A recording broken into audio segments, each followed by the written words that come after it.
Hello guys, आज आम्ही चाललेलो आहोत कारल्याला एकविरा माऊलीचे भेटीला. आजची माल आहे 7वी. निघलो घरातून जावाला. त्या हिचा तर काही शायनिंग मारायची सुरुवात झाली. पहिले बसलो कोपरवलेलं, तिथं मी बसलेलो. ते ही मला सांगता हिला घे बोलतं ब्लॉगमध्ये, बघ एरियांसारखे बोलतं बसली बोलतं ही रस्त्यावर बोलतं. नंतर पोचलो, गाडी वगैरे आली आमची, गाडी वगैरे बसलो गाडीनं आम्ही.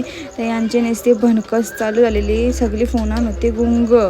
नंतर मग पोचलो कारल्याला. तिथंशीन झाला मेकअपचं दुकान चालू. नंतर अर्ध्यावर पोचलो तिथंशीन बाबा खूप म्हणजे खूपच गर्दी होती. आतमध्ये गेलो लाईनीला. तर हिचा तर काय वेगळाच चाललेला. लाईनीला थांबलो, तिथं पण खूप म्हणजे भरपूरच म्हणजे गर्दी होती. जाम म्हणजे जामच गर्दी होती, जाम बेकार गर्दी होती.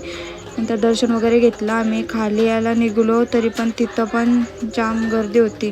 नंतर गाडीत वगैरे बसलो आणि मग निघलो आम्ही टायगर पॉईंटला जायला. आणि याचा काही नुसता झोपाच काढत होता, दुसरा काही नव्हता काम.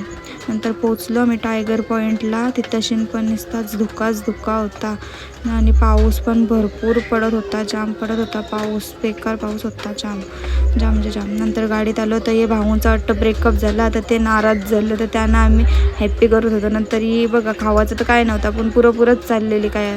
नंतर घेतला आहे व्हेज खावाला. मला पाहिजे होतं नॉनव्हेज, म्हणून मी थांबलेलो. नॉनव्हेज व याला होता 9 दिवस उपवास, याला होता 9 दिवस उपवास. तर यो काय याने काय पेरू फक्त घाला, बाकी काय नाही. गर्लफ्रेंडच्या नावाशी उपवास दिला आहे त्यांनी. नंतर मग निघलो आम्ही घरी यावाला. सगळा झाला वगैरे आमचा. आणि आजचा व्लॉग इथंच एंड करते. भेटू आपण नेक्स्ट व्लॉगमध्ये. Bye bye.